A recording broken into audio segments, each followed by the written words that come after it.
الحمد لله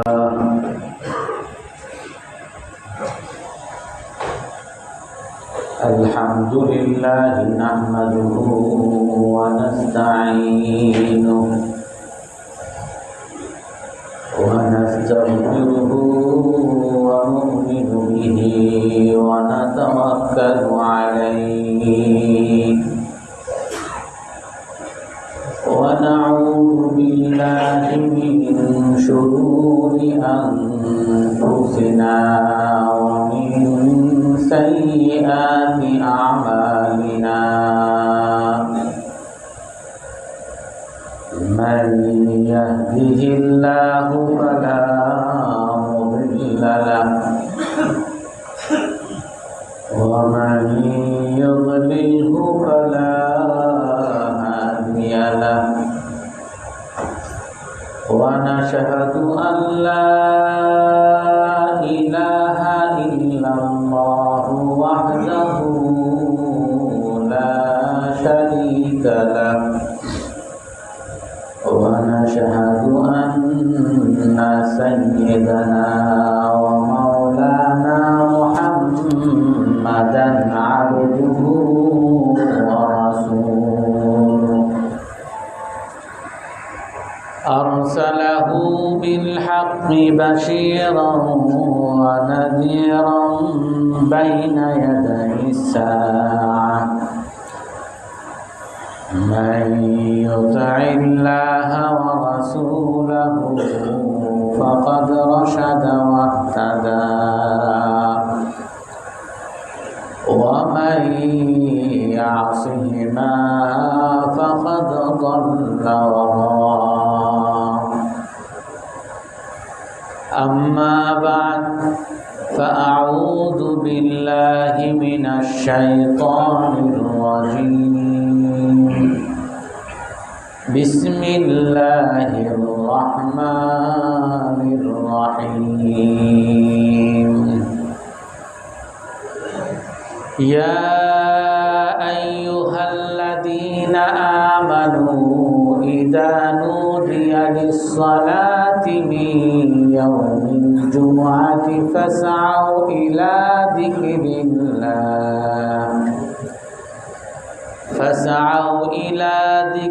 الله وذروا البيع ذلكم خير لكم إن كنتم تعلمون فإذا قضيت الصلاة فانتشروا في الأرض وابتغوا من فضل الله واذكروا الله كثيرا لعلكم تفلحون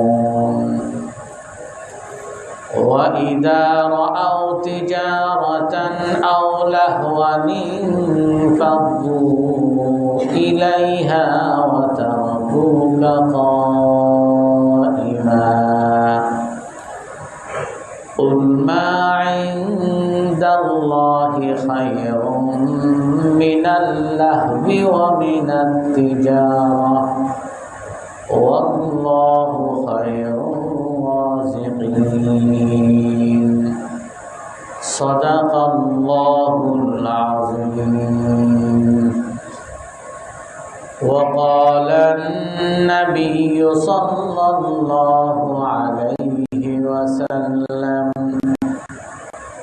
إذا توضأ أحدكم في بيته ثم أتى المسجد فهو في صلاة حتى يرجع فلا يقل هكذا وشبك بين أصابعه فرجل تكتب حسنة ورجل تحط بها خطيئة حتى يرجع إلى بيته أو كما قال عليه الصلاة والسلام।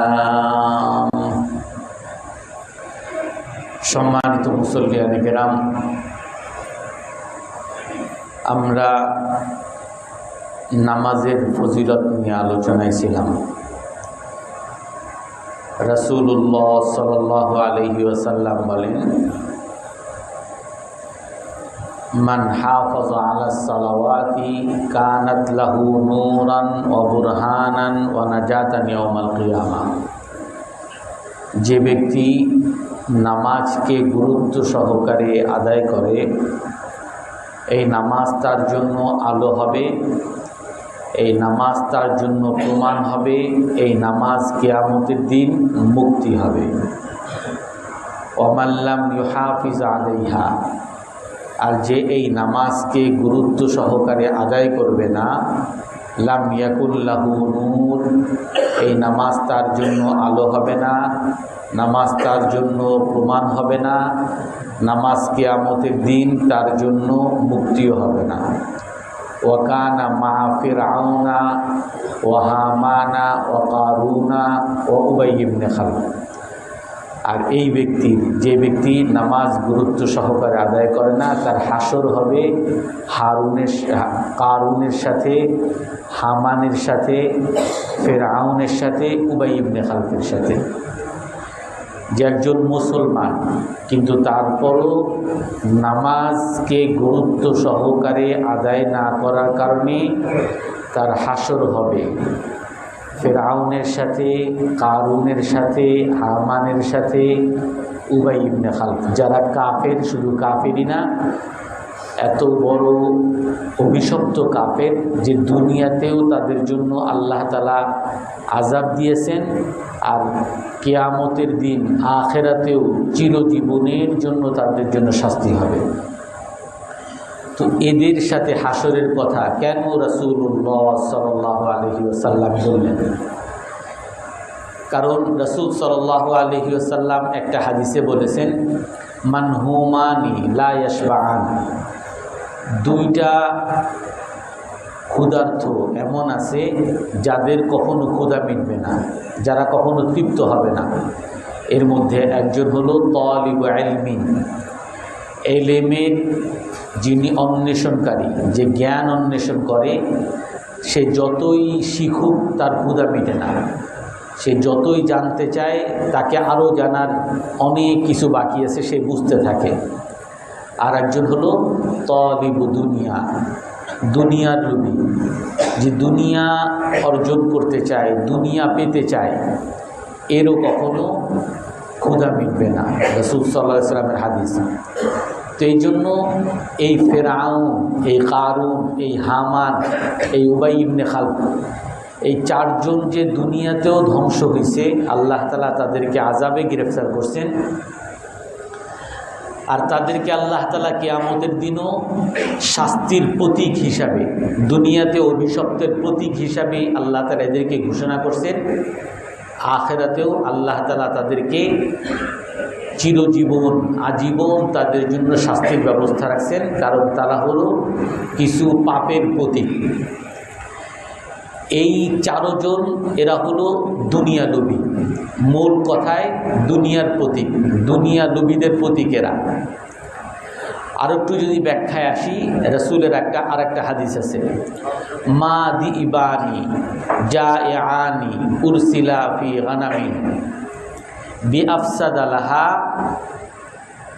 মিন হিদসিল মারই লিশরাফি ওয়ালিল মালি লিদিনিহি। দুইটা ক্ষুধার্ত বাঘ, যেই বাঘ এমনি হিংস্র, এরপরে আরও ক্ষুধার্ত, এই দুইটা ক্ষুধার্ত বাঘকে যদি এর সামনে একটা ছাগল ছেড়ে দেওয়া হয়, দুইটা বাঘের খাঁচার মধ্যে ক্ষুধার্ত বাঘ, আমরা অনেকেই চিড়িয়াখানায় গেছি, আমরা দেখেছি, সচক্ষে দেখেছি যে বাঘ চিড়িয়াখানার মধ্যে তার খাঁচার মধ্যে সে যখন ক্ষুধার্ত থাকে, আর তাকে যখন খাবার দেওয়া হয়, চিড়িয়াখানার কর্তৃপক্ষের পক্ষ থেকে গোশত দেওয়া হয়, তখন সে কিভাবে হুমড়ে খেয়ে খায়। রাসূল সাল্লাল্লাহু আলাইহি সাল্লাম বলেন, দুইটা ক্ষুধার্ত বাঘ, এর খাঁচার মধ্যে যদি ছাগল ছেড়ে দেওয়া হয়, তাহলে বিআফসাদা লাহা, এই ছাগলকে এই দুইটা বাঘ কিভাবে ছিন্ন ভিন্ন করে খেয়ে ফেলবে। এক তো হলো বাঘ এমনি হিংস্র, কোনো ছাগলকে যদি পায় তার খাঁচার মধ্যে তাকে হিংস্রতার সাথে খুবই নির্মমতার সাথে খাবে, এবং আরও যদি ক্ষুধার্ত হয় তাহলে চেটে পুটে এমনভাবে খাবে যে আর ওই ছাগলের কোনো নাম নিশানা আর থাকবে না।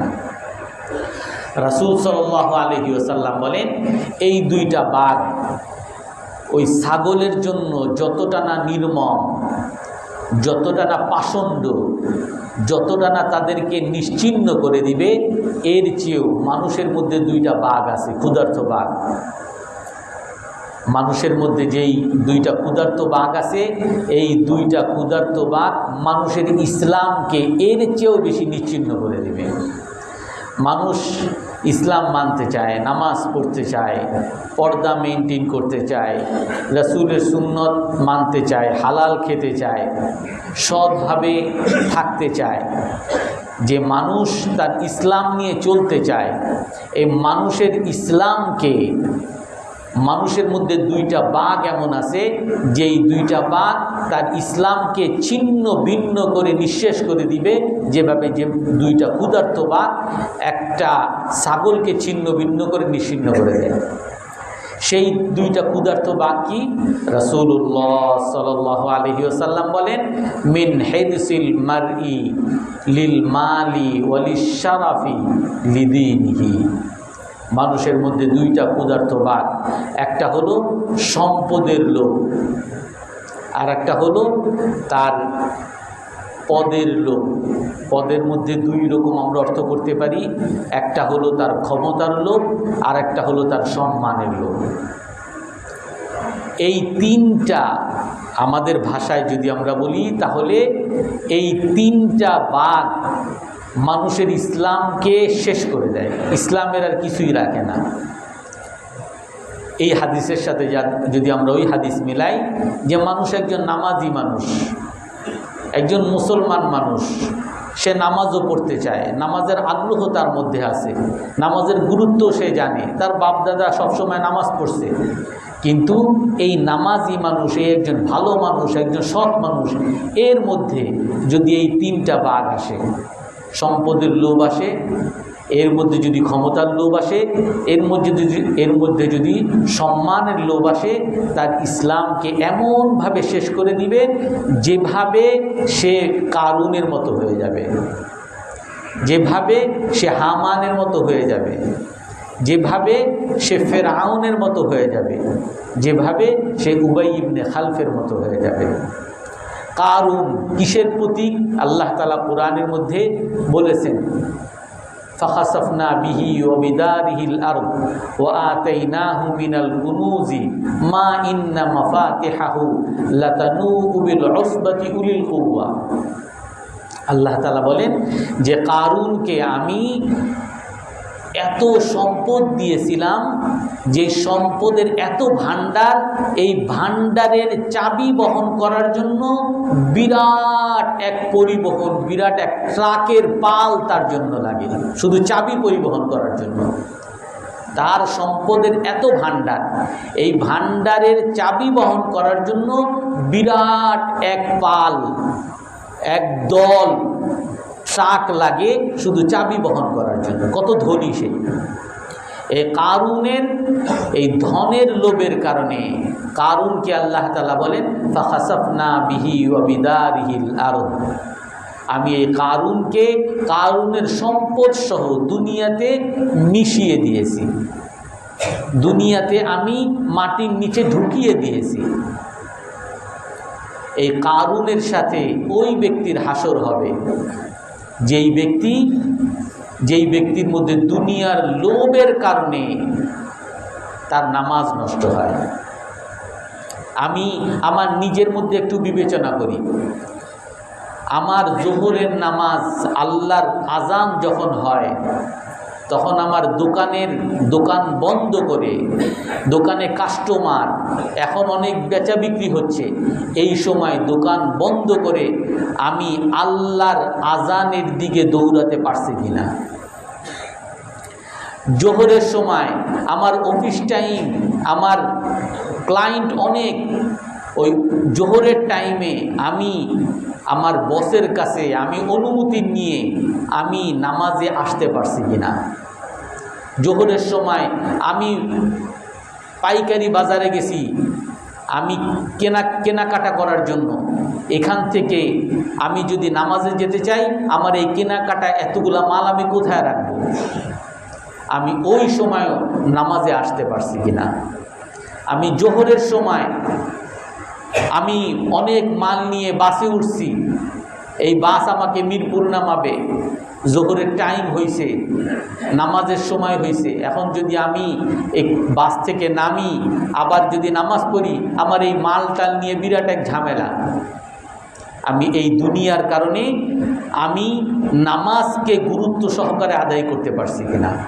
শুধু জোহরের সময় না, জোহর, আসর, মাগরিব, এশা, ফজর, যে কোনো একটা নামাজকে আমি, যদি আমাকে বলা হয়েছে যে তুমি প্রায়োরিটি দাও, অগ্রাধিকার দাও, নামাজকে আমি অগ্রাধিকার দিছি নাকি দুনিয়াকে অগ্রাধিকার দিছি। আল্লাহ তাআলা বলেন, ফাআম্মা মান আতারাল হায়াতাদ দুনিয়া ফাইন্নাল জাহিমা হিয়াল মাওয়া ওয়া আম্মা মান খাফা মাকামা রাব্বিহি ওয়া নাহান নাফসা আনিল হাওয়া ফাইন্নাল জান্নাতা হিয়াল মাওয়া। অনেক ভাই প্রশ্ন করবেন যে হুজুর, আপনি কি আমাদেরকে তাহলে ব্যবসা বাণিজ্য, চাকরি বাকরি করতে নিষেধ করে দিতেছেন? আমরা যদি এই ব্যবসার কারণে নামাজ, আমার জোহরের নামাজ আমি পড়তে না পারি, আমি বুঝি একেবারে কারণ হয়ে গেলাম? আপনি আমার কারণ বানায় ফেলতেছেন। আমার ব্যবসার জন্য, আমার চাকরির জন্য ছুটি পাই না, আমি কারখানায় চাকরি করি, ছুটি পাই না, আমি এক ওয়াক্ত নামাজ পড়তে পারি নাই, এই জন্য আপনি আমার কারণ বানায় ফেলতেছেন। অনেক ভাই বলতে পারেন যে তাহলে কি আমি চাকরি ছেড়ে দিব, তাহলে কি আমি ব্যবসা ছেড়ে দিব, আপনার মতো মসজিদে বসে থাকবো? আল্লাহ তাআলা বলেন, তোমার পেট যেমন তোমার প্রয়োজনের জন্য দেওয়া হয়েছে, তোমার ঘুম যেমন তোমার প্রয়োজনের জন্য দেওয়া হয়েছে, তোমার নামাজকেও তোমার নিজের প্রয়োজনের জন্যই দেওয়া হয়েছে। তোমার খাওয়া যেমন দরকার, খাওয়ার কারণে যেমন কোনো দিন তোমার ব্যবসায় যাওয়া, চাকরি করা, দোকানদারি করা, এটাই যেমন ব্যাঘাত হয় না, তোমার ঘুম যেমন দরকার, এই ঘুমের কারণে কখনোই তোমার ব্যবসায় যাওয়া, চাকরিতে যাওয়া, পড়াশোনায় কখনো ব্যাঘাত হয় না, এমনিভাবে এই নামাজকে তোমাকে এমনভাবে দেওয়া হয়েছে যে নামাজের সাথে অন্য কারো সংঘর্ষ হবে না। তুমি যদি চাও নামাজকে নামাজের সময় পড়বা, তোমার দুনিয়াকে দুনিয়ার সময় করবা, কিন্তু তোমার পরীক্ষা হলো এটা, তুমি অগ্রাধিকার কোনটাকে দাও। ফাআম্মা মান আতারাল হায়াতাদ দুনিয়া, আল্লাহ তাআলা বলেন, যারা দুনিয়ার জীবনকে অগ্রাধিকার দিবে, নামাজের সময় হইছে, আমার কাস্টমারও বেশি, তখন আমি নামাজকে অগ্রাধিকার দিছি না কাস্টমারকে অগ্রাধিকার দিছি? নাকি আমি কাস্টমারকে বলছি আমি একটু নামাজ পড়তে আসি, নামাজ পড়ে আসি, আপনি আমার জন্য 15 মিনিট অপেক্ষা করেন, অথবা অন্য জায়গা থেকে ঘুরে আসেন। হয়তোবা এই কাস্টমার হাত ছাড়াও হয়ে যেতে পারে, হয়তোবা সে মনে করতে পারে যে না, উনি নামাজে গেছে, ভালো মানুষ, আমি ওনার জন্য অপেক্ষা করি। আপনি অফিসে চাকরি করেন, বসের কাছে বলতেছেন, বস এখন তো অনেক জরুরি কাজ, কিন্তু আমার সামনে নামাজ চলে আসছে, আমাকে নামাজে যেতে দিতে হবে। বস হয়তোবা নাও দিতে পারে, হয়তোবা এই জন্য আপনার চাকরিও ছাড়তে হতে পারে, অথবা বস মনে করতে পারে যে না, ওনার নামাজের সময় হয়েছে, নামাজ পড়ে আসুক, তারপরে এই অন্য সময় তার কাজটা সে পুষিয়ে দিতে পারবে। আল্লাহ তাআলা বলেন, ফাআম্মা মান আতারাল হায়াতাদ দুনিয়া, যে দুনিয়ার জীবনকে অগ্রাধিকার দিবে, আখিরাতের জীবনকে, নামাজকে যে অগ্রাধিকার দিবে না, আল্লাহ তাআলা বলেন, ফাইন্নাল জাহিমা হিয়াল মাওয়া, জাহান্নাম তার একমাত্র ঠিকানা। আল্লাহ তাআলা বলেন যে দুনিয়ার জীবনকে অগ্রাধিকার দিবে, নিশ্চয়ই নিশ্চয়ই জাহান্নাম তার একমাত্র ঠিকানা। ওয়া আম্মা মান খাফা মাকাম রাব্বিহি ওয়া নাহান নাফসা আনিল হাওয়া, আর যে আল্লাহর সামনে দাঁড়ানোকে ভয় করে, আমাকে আল্লাহর সামনে দাঁড়াইতে হবে, চাকরি চলে গেলে আমি মরে যাব না, ব্যবসায় কম হলে আমি মরে যাব না, আমার অন্য জায়গা থেকে আল্লাহ খাবারের ব্যবস্থা করবে, অন্য জায়গায় চাকরির ব্যবস্থা করবে, অন্য কাস্টমার আল্লাহ তাআলা এনে দিবে। আমি যদি এই 15 মিনিটের জন্য যদি আমি দোকান বন্ধ করে নামাজে যাই, আমার কোনো ক্ষতি হবে না, আল্লাহ তাআলা পুষিয়ে দিবে। কিন্তু এই কাস্টমারের জন্য, এই চাকরির জন্য আমি যদি নামাজকে ত্যাগ করি, আল্লাহর সামনে আমি দাঁড়াতে পারবো না, আল্লাহর সামনে আমি কোনো উত্তর দিতে পারবো না। আল্লাহ বলবেন তোমাকে আমি চোখ দিয়েছি, তোমাকে আমি শ্বাস প্রশ্বাস নেওয়ার সুযোগ দিয়েছি, তোমার হার্ট আমি সচল রেখেছি, তোমার রক্ত সঞ্চালন আমি ঠিক রেখেছি, তোমাকে বাতাস ফ্রি দিয়েছি, তোমাকে সূর্য ফ্রি দিয়েছি, তোমাকে দুনিয়াতে হাঁটার সুযোগ ফ্রি দিয়েছি। এর জন্য তোমার কাছ থেকে কোনো বেতন ধার্য করি নাই, কোনো ভাড়া ধার্য করি নাই। তুমি বাতাস ফ্রি গ্রহণ করেছো, অক্সিজেন ফ্রি গ্রহণ করেছো, আমার সমস্ত নিয়ামত তুমি ভোগ করেছো, কিন্তু তার বিনিময়ে আমি তোমাকে আমার দিকে আসতে বলছিলাম, হাইয়া আলাস সালাহ হাইয়া আলাল ফালাহ। আমি বলেছিলাম নামাজের সময় হয়েছে, নামাজে আসো, এই নামাজ তোমার সফলতা, তুমি সেই সফলতার দিকে আসো, তুমি আমার দিকে আসো নাই। যে এই কথাকে ভয় করবে, আল্লাহর সামনে দাঁড়ানোকে ভয় করবে, মন যা চায় মনের কথা সে মানবে না, ওয়া নাহান নাফসা আনিল হাওয়া, মনকে সে সব তার মনের চাওয়া থেকে বিরত রাখছে, ফা ইন্নাল জান্নাতা হিয়াল মাওয়া। আল্লাহ তাআলা বলেন নিশ্চয়ই নিশ্চয়ই আল্লাহ তাআলা তার জন্য জান্নাত অবশ্যই নির্ধারণ করে রাখছেন। এই জন্য এই নামাজ আমি যদি গুরুত্ব সহকারে না পড়ি, কেন পড়ব না? দুনিয়ার লোভের কারণে। দুনিয়ার লোভের কারণে যদি আমার নামাজ গুরুত্ব সহকারে না পড়ি, কারুনকে যেভাবে আল্লাহ তাআলা দুনিয়াতে অভিশপ্ত করছেন, আযাব দিয়েছেন, আখিরাতেও তাকে আযাবের প্রতীক বানাইছেন, ওই কারুনের সাথে আমাকে রাখবেন, কারুনের দলে আমাকে রাখবেন। হামান সে ছিল মন্ত্রী, ফেরাউনের মন্ত্রী। তার এই মন্ত্রিত্ব সে কেন করছে?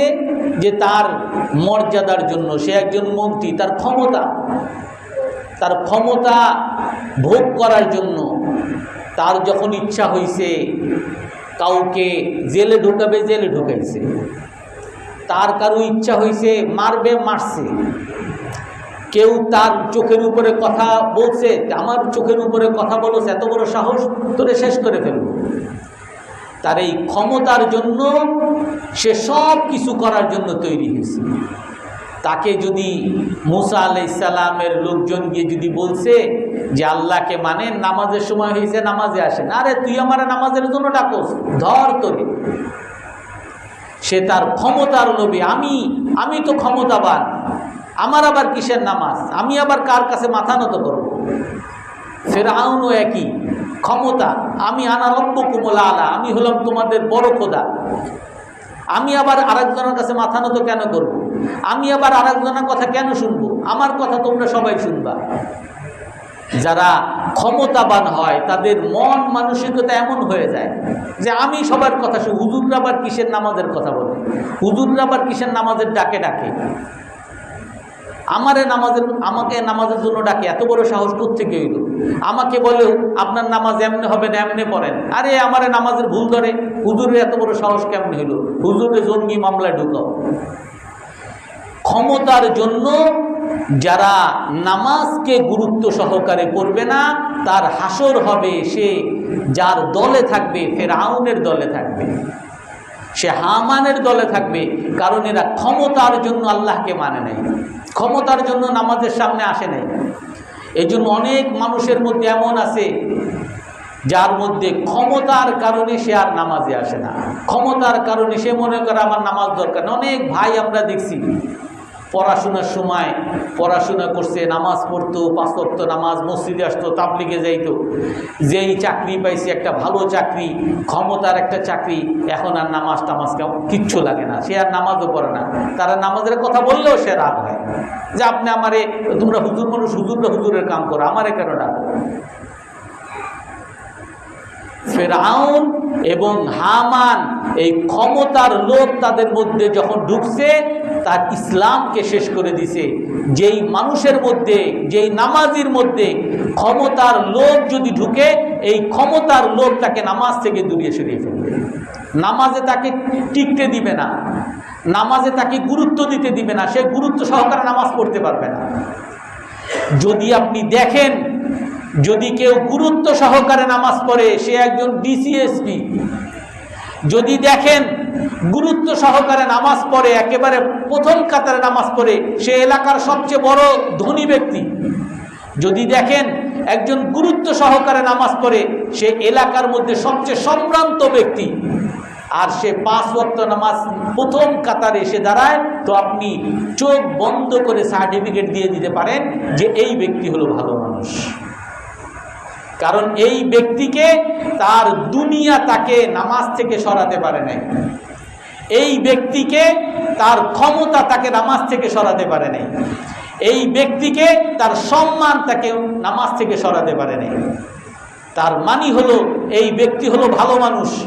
আপনি যদি কোনো আত্মীয়তা করতে চান, আপনার মেয়েকে বিয়ে দিতে চান, এই বংশের সাথে দিতে পারেন, তবে এটাও আবার মাথায় রাখতে হবে যে যে ব্যক্তি প্রথম কাতারে আসছে, যে আমার শ্বশুর যাতে মনে করে খুব নামাজি মানুষ, একদিনই সে শুধু প্রথম কাতারে নামাজ পড়ছে, দ্বিতীয় দিন আর তারে খুঁজে পাওয়া যায়নি। যে নামাজ গুরুত্ব সহকারে, হাদিসের ভাষা এমন, মান হাফাজা আলা সালাওয়াত, যে গুরুত্ব সহকারে নামাজ পড়ে, অর্থাৎ যে প্রথম কাতারে থাকে, একদিন 2 দিন না, সারা বছর প্রথম কাতারে থাকে। কারণ একদিন 2 দিন মুনাফিকও থাকতে পারে, চোরও থাকতে পারে, দুর্নীতিবাজও থাকতে পারে। রসুলের কাছে আসছে, হে আল্লাহ রসুল, অমুক ব্যক্তি নামাজ পড়ে, কিন্তু সে আবার ইদা আসবাহা সারা, সকাল হইলে সে চুরি করে। রাসূল সাল্লাল্লাহু আলাইহি ওয়াসাল্লাম কি বলেন? উতুরুকুহু ফালা আল্লা সালাতাহু ইয়ানহাহু, যে তাকে নামাজ পড়তে দাও, হয়তোবা ভবিষ্যতে তার এই নামাজ তাকে তার এই চুরি থেকে বিরত রাখবে। তার অর্থ হইল যে এই এক বেলা নামাজ পড়লেই মানুষ ভালো হয়ে যাবে না, 1 সপ্তাহ 1 মাস নামাজের গুরুত্ব দিলেই মানুষ ভালো হয়ে যাবে না। তাকে সময় দাও। চোর, ডাকাত, দুর্নীতিবাজ, ক্ষমতাবাজ, সাদাবাজ, তাকে সময় দাও, দেখো সে যদি নামাজের গুরুত্ব তার মধ্যে থাকে, গুরুত্ব সহকারে সে যদি নামাজ পড়তে থাকে, এই নামাজ তাকে তার এই চাঁদাবাজি থেকে বিরত রাখবে, এই নামাজ তাকে তার চুরি থেকে বিরত রাখবে। এই জন্য নামাজকে পড়তে হবে গুরুত্ব সহকারে। আমরা সবাই গুরুত্ব সহকারে নামাজ পড়বো তো ইনশাআল্লাহ। এই যা এখন যেগুলো বয়ান হইতেছে, এগুলো আমাদের 24 ঘন্টার বয়ান। এগুলো এমন না যে হুজুর আপনার বয়ানটা খুব ভালো লাগছে, অনেক মজা লাগছে, এইটার জন্য বয়ান না। এই বয়ান হলো এটা আমাকে আমল করতে হবে, আমার এখানে কমতি আছে, এটা আমাকে করতে হবে, এই চিন্তা নিয়ে এই বয়ানগুলো শুনতে হবে। রসুল কি বলেন? যে গুরুত্ব সহকারে নামাজ পড়বে না, তার হাসর হবে কারুনের সাথে, হামানের সাথে, ফেরাউনের সাথে, উবাই ইবনে খালফের সাথে। উবাই ইবনে খালফ কিসের প্রতীক? উবাই ইবনে খালফ সে কোনো রাজাও ছিল না, সে যে খুব ধনী ছিল তাও না, সে যে মন্ত্রী ছিল তাও না, কিন্তু সে কুরাইশদের বড় একজন সম্ভ্রান্ত লোক ছিল, সম্মানী লোক, তার সম্মান বংশীয় লোক। অনেক সময় বংশ মানুষকে নামাজ থেকে বিরত রাখে, সম্মান, আত্মসম্মান, যে আমি নামাজ পড়বো কিন্তু এই রিকশাওয়ালার পাশে দাঁড়িয়ে নামাজ পড়বো এটা পারবো না, অনেক আছে এরকম। আমার এক আত্মীয়ের বাসায় গেছিলাম, জুম্মার নামাজ পড়তে যায় না ছেলেটা। আমি বললাম কি ব্যাপার, নামাজে চলো। না, নামাজে সবার গা ময়লা থাকে, আমার ঘৃণা লাগে। আমি বাবা, যার কাছে যার শরীর ময়লা থাকে না তার পাশে গিয়ে দাঁড়াও। না, নিচে ময়লা থাকে, মানুষ জুতা নিয়ে এমনভাবে থাকে, অপরিষ্কার করে ফেলে। ঠিক আছে, অপরিষ্কার যেখানে পরিষ্কার আছে সেইখানে নামাজ পড়ো। অর্থাৎ তার বংশ তাকে, তার সম্মান, আত্মসম্মান তাকে নামাজ পড়তে দিবে না। অনেক মানুষ এমন আছে নামাজে আসে না, যে নামাজে আসলে অমুকের পাশে দাঁড়াইতে হবে। আমি হলাম এলাকার নেতা, এলাকার মাস্তান, সবাই আমার দেখলে সালাম দেয়, আমি এসে আরেকজনের সাথে ধাক্কাধাক্কি কেন করব? এই আত্মসম্মান তাকে নামাজ থেকে দূরে রাখে। এই জন্য রাসূলুল্লাহ সাল্লাল্লাহু আলাইহি ওয়াসাল্লাম বলেন, যে ব্যক্তি গুরুত্ব সহকারে নামাজ পড়বে না সে হাসর হবে। সে কার দলে থাকবে? ফেরাউনের দলে, হামানের দলে, কারুনের দলে, উবাই ইবনে খালফের দলে। তার মানে আপনি ওই যে বংশীয় লোক, যে খুব বড় লোকই দেখায়, আপনি ধরে নেবেন এই উবাই ইবনে খালফের দলের লোক। যে পদমর্যাদার জন্য আমি তো এমপি, আমি কিসের নামাজ পড়বো? আমি তো আমার যদি নামাজ পড়িও আমার অফিসে আমি নামাজ পড়বো, আমি মসজিদে কেন যাব? যদি এরকম কোনো ক্ষমতাবান এই চিন্তা করেন, মসজিদে আসে না, আপনি ধরে নেবেন এ ফেরাউনের দলের লোক। আপনি যদি দেখেন কোনো কারখানার মালিক, কোনো কর্পোরেট হাউসের মালিক, উনি মসজিদে আসে না, মসজিদে আসলে তো কর্মচারীদের সাথে নামাজ পড়া লাগবে, ওনাদের পাশে দাঁড়াইতে হবে, আপনি ধরে নেবেন এ কারুনের দলের লোক। কিন্তু যদি কোনো এরকম বড় লোক হওয়ার পরেও, ক্ষমতাবান হওয়ার পরেও, বংশীয় লোক হওয়ার পরেও তাকে যদি আপনি দেখেন সে মসজিদে আসতেছে, মসজিদে সে প্রথম কাতারে নামাজ পড়তেছে, প্রথম কাতারে না হোক দ্বিতীয় কাতারে মসজিদে আসতেছে, সার্বক্ষণিক সে মসজিদে আসে, গুরুত্ব সহকারে নামাজের সময় হইলেই, আজান হইলেই তার আর অফিস, তার ব্যবসা, তার বাসা কোনো কিছু ভাল লাগে না, ছটফট করে মসজিদে চলে আসে, আপনি চোখ বুঝে সাক্ষী দিতে পারেন এই লোকটা হলো ভালো মানুষ। কিন্তু তার মানে এই না যে নামাজ একজন পড়লেই সে ভালো মানুষ হয়ে যাবে। নামাজ এক ওয়াক্ত পড়ে, এরকম অনেকে বলে হুজুর আপনি তো খুবই করেন, অমুকে তো দাড়ি রাখে তারপরে সুদ খায়। আপনার মসজিদের সামনের কাতারের লোক এরা ঘুষ খায়। ভাই, আমার মসজিদের সামনের কাতারের লোক যারে বলতেছেন আপনি ঘুষ খায়, এ কি মসজিদের সামনের কাতারে কি প্রতিদিন থাকে কিনা আমাকে এইটাকে নিশ্চিত করে।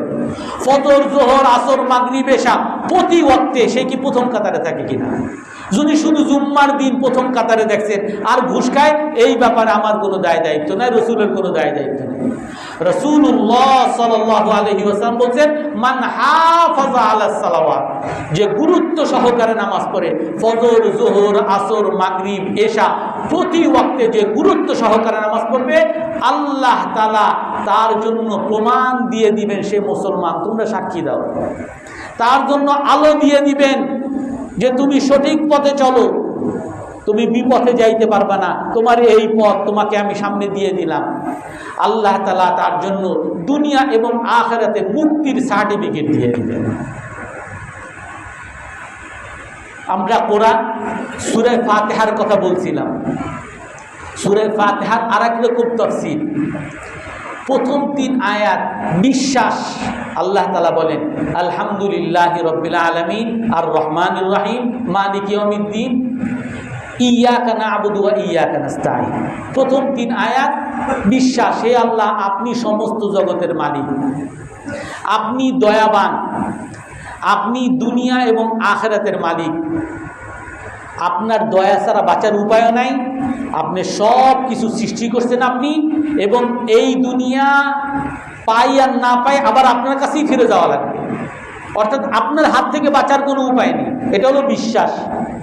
এই বিশ্বাসের পরে ইয়াকা না'বুদু ওয়া ইয়াকা নাস্তাঈন, হে আল্লাহ আপনার হাতের বাইরে যাওয়ার, আপনার ক্ষমতার বাইরে যাওয়ার যেহেতু কোনো সুযোগ নাই, আপনারই ইবাদত করি, আপনার কাছেই সাহায্য চাই।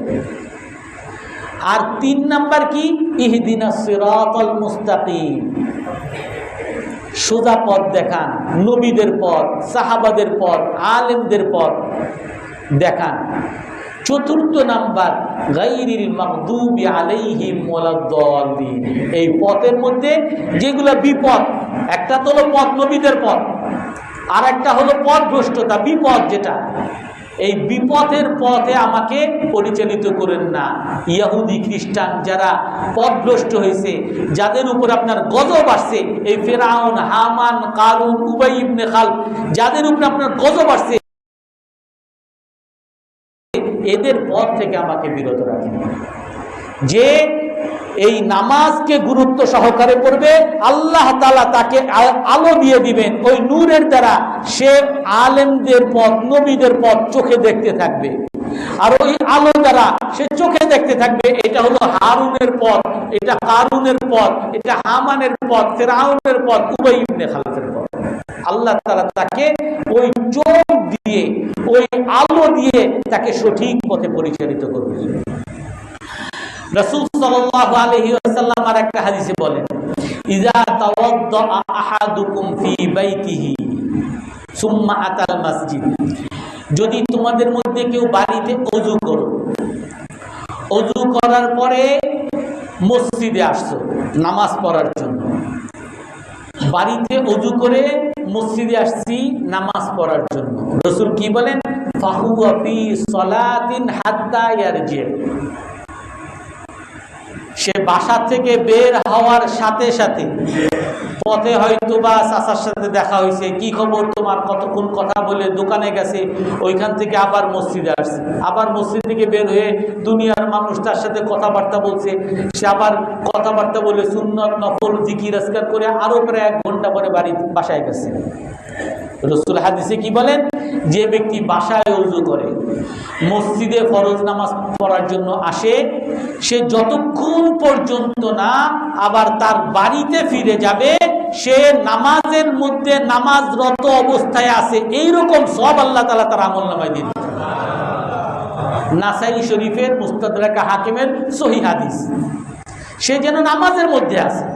আপনি নামাজ বাসা থেকে বের হইছেন নামাজের উদ্দেশ্যে, আপনি নামাজ পড়লেন, নামাজের পরে কথা বললেন, জিকির আজকার করলেন, যতক্ষণ না আবার বাড়িতে ফিরে যাবেন ততক্ষণ নামাজ পড়লে যেরকম সব, এরকম সব আল্লাহ তাআলা আপনার আমলনামায় দিয়ে দিবেন। এই জন্য কি বলেন, ফালা ইয়াকুল হাকাদা ওয়াসাব্বাকা বাইনা আসাবি, অতএব তোমরা নামাজের আসা অবস্থায় মসজিদে এসেও এভাবে করবা না, অর্থাৎ হাত ফুটাবা না, মসজিদে এসে হাত ফুটাবা না। হাত ফুটানো হলো বেয়াদবি, হাত ফুটানো মানুষের ক্ষতি, মানুষের বিরক্ত। আপনি হাত ফুটান, মানুষের বিরক্ত হইতেছে, আপনি মানুষের বিরক্ত করতে পারেন না। এই জন্য রাসূল বলেন কি, যে অতএব তোমরা হাত ফুটাবা না এসে। ফারিজুলুন তাকতুবু হাসানা, তুমি 1 পা উঠাইতেছো, মসজিদ বাসার থেকে বের হইছো, 1 পা দিছো, এই 1 পা দেওয়ার সাথে সাথে আল্লাহ তাআলা তোমার আমলনামায় সওয়াব লিখে দিয়েছে। ওয়াতাহুত্তু বিহা খাতিআ, ওই 1 পা যে নামাইছো, 1 পা যে রাখছো, ওই 1 পা রাখার সাথে সাথে একটা আমলনামায় সওয়াব, আর তোমার আমলনামায় গুনাহ থাকলে একটা গুনাহ মোচন করে দিয়েছে। আর 1 পা ফেলো, আর 1 পা ফেলার সাথে সাথে একটা সওয়াব, একটা গুনাহ, আবার পা ফেলো, এরকম যতগুলো পা মসজিদে আসতে আর যাইতে পড়বে, প্রতিটা কদমের বিনিময় আল্লাহ তাআলা পদমর্যাদা বাড়াবেন, আল্লাহ তাআলা সওয়াব আমলনামা লিখে দিবেন, আল্লাহ তাআলা আমলনামা থেকে গুনাহকে মোচন করে দিবেন। কত বড় সওয়াব! এইখানে একটা হাদিস বলি, রাসূল সাল্লাল্লাহু আলাইহি ওয়াসাল্লাম আর একটা হাদিস বলেন। এই হাদিস রাসূল সাল্লাল্লাহু আলাইহি ওয়াসাল্লাম কি বলেন, যে তোমরা ভালো করে ওযু করে মসজিদে রওনা করছো, মসজিদে আসার পরে এসে দেখো যে এখনো নামাজ শুরু হয়নি, নামাজের আরো বাকি 10 মিনিট 15 মিনিট, আজান হয়েছে ঠিক আছে, আর আধা ঘন্টা নামাজের বাকি। রাসূল কি বলেন, ফাহুয়া ফি সালাতিন মা দামাত তাহবিসুহুস সালাহ, যদি নামাজ দেরি হয়েছে, ইমাম সাহেব আসে নাই, ঘুমায় গেছে, মুয়াজ্জিন সাহেব নাই, অথবা তালা খুলে নাই, আমি তো আসছি নামাজের উদ্দেশ্যে কিন্তু মসজিদের তালাই খুলে নাই, এইরকম যত দেরি হবে, নামাজ দাঁড়াইতে যত দেরি হবে, রাসূল কি বলেন, নামাজ তোমাকে যতক্ষণ আটক করে রাখবে, নামাজের কারণে যতক্ষণ তুমি আটক থাকবা, ততক্ষণ তুমি নামাজ পড়লে যেরকম সব, এরকম সব আল্লাহ তাআলা তোমার আমলনামায় দিয়ে দিবেন। এবং আরো কি বলেন, ওয়াল মালাইকাতু তুসাল্লি আলাইকুম মা দামা ফিল মসজিদি, তোমরা যতক্ষণ মসজিদে বসে থাকবা, জিকির করো, দোয়া করো, কোরআন তেলাওয়াত করো, যতক্ষণ মসজিদে থাকবা ফেরেশতারা তোমাদের জন্য 3টা দোয়া করতে থাকে। 3টা দোয়া কি? আল্লাহুম্মা গফির লাহু, হে আল্লাহ এই ব্যক্তিকে আপনি মাফ করে দেন। ফেরেশতাদের দোয়া আল্লাহর কাছে কবুল, ফেরেশতারা মাসুম নিষ্পাপ। আপনি যান পীর সাহেবের কাছে, পীর সাহেব 10 টাকা নেন আমার জন্য দোয়া করেন, এই দোয়া কবুল হবে না না হবে কারো গ্যারান্টি নেই, না পীর সাহেবের গ্যারান্টি আছে না আপনার কাছে গ্যারান্টি আছে। কিন্তু ফেরেশতারা আপনার জন্য দোয়া করতেছে, রাসূল আপনাকে ঘোষণা দিছে এই দোয়া গ্যারান্টেড, আল্লাহ কবুল করে নিছে। ফেরেশতারা দোয়া করে আল্লাহুম্মা গফির লাহু, হে আল্লাহ আপনি তাকে মাফ করেন। আল্লাহুম্মা রহামহু, হে আল্লাহ আপনি তার উপরে দয়া করেন, বেচারা অনেক বিপদে আছে, চাকরি পাইতেছে না, ব্যবসা বাণিজ্য সারাদিন দোকান খুলে রাখে, কাস্টমার আসে না, তার বাসায় তার স্ত্রী সারাদিন ঝগড়া করে বাপের বাড়ি চলে যায়, বড় বিপদে আছে, কারোর কাছে দুঃখের কথাও বলতে পারে না। আল্লাহ তাআলা বলেন হে আল্লাহ এই বেচারা বড় বিপদে আছে, আপনি তার উপরে দয়া করেন। আল্লাহুম্মা রহামহু, আল্লাহুম্মা রযুকহু, হে আল্লাহ আপনি তাকে রিজিক দান করেন। কিন্তু শর্ত আছে 2টা। ফেরেশতাদের দোয়া পাওয়ার জন্য, নামাজ না পড়েও নামাজের সওয়াব পাওয়ার জন্য 2টা শর্ত আছে।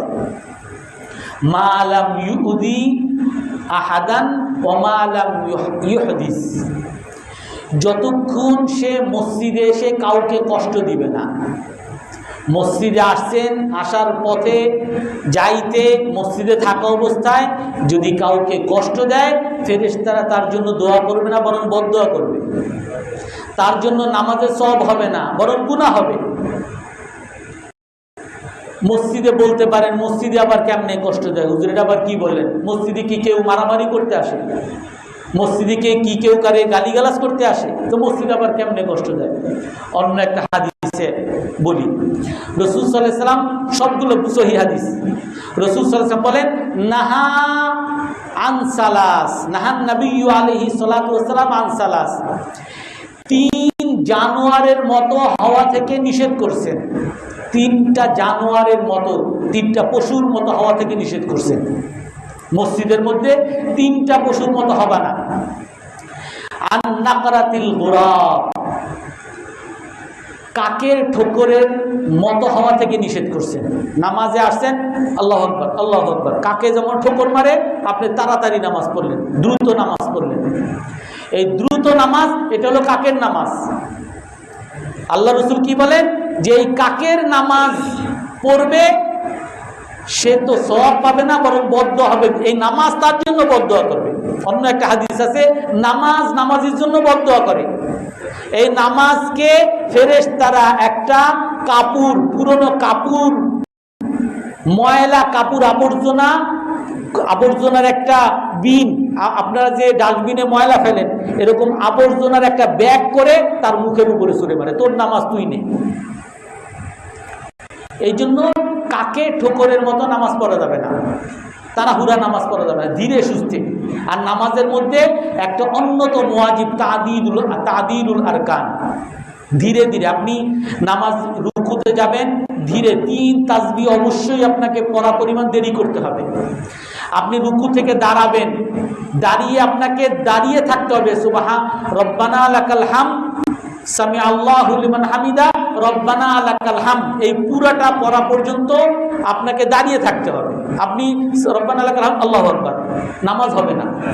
এটা ওয়াজিব তাদিলুল আরকান, ধীরে ধীরে নামাজ পড়া ওয়াজিব। আপনি রুকু থেকে উঠবেন, ধীরে দাঁড়াবেন, সোজা হয়ে দাঁড়াবেন যতক্ষণ আপনি সামি আল্লাহু লিমান হামিদা, রব্বানা লাকাল হামদ পড়তে পারেন। সেজদায় যাবেন, কমপক্ষে 3 তাসবিহ পরিমাণ আপনাকে সেজদায় থাকতে হবে। সুবহান রাব্বিয়াল আলা, সুবহান রাব্বিয়াল আলা, সুবহান রাব্বিয়াল আলা। এরপরে আপনি আবার বসবেন, উঠে বসেই সাথে সাথে চলে গেলেন, নামাজ হবে না। উঠে আপনাকে বসতে হবে। ওই বসা কমপক্ষে সুবহানাল্লাহ বলা পরিমাণ বা আল্লাহুম্মা গফিরলি বলা পরিমাণ, অর্থাৎ কিছু সময় সোজা হয়ে আপনাকে বসতে হবে, তারপর আপনি দ্বিতীয় সিজদায় যাবেন। কিন্তু যদি এরকম তাড়াহুড়া করেন, এটা হবে কাকের ঠোকরের মতো। আর এই কাকের ঠোকরের মতো হওয়া থেকে আল্লাহ রাসূল নিষেধ করছেন। আর যে কোনো নিষেধ হারাম, রাসূলের যে কোনো আদেশ ওয়াজিব আর যে কোনো নিষেধ হারাম। কিন্তু এই হারামকে ফুকায়ে কেরাম একটু ব্যাখ্যা করেন যে এই হারামটা হলো মাকরু তাহরিমি, অর্থাৎ এইটা একেবারে হারাম না, তবে মাকরু। এই জন্য তারা হুড়া করে নামাজ পড়া, এটা তো নামাজি হবে না। দ্বিতীয় আর একটা পশু, আনফার সাথী সাবু, হিংস্র জানোয়ারের মতো বসা থেকে। হিংস্র জানোয়ার কেমনে বসে? আমরা যে এই যে নামাজ পড়ি, হিংস্র জানোয়ার যখন বসে তার পা তার হাত সব মাটির মধ্যে লাগায়। আপনি যখন সেজদা করতে যাবেন, সেজদায় গিয়ে আপনার নিয়ম হলো আপনি হাত তো মাটির মধ্যে, কিন্তু এই কনুই, এই বাহু, এগুলো উপর থাকতে হবে।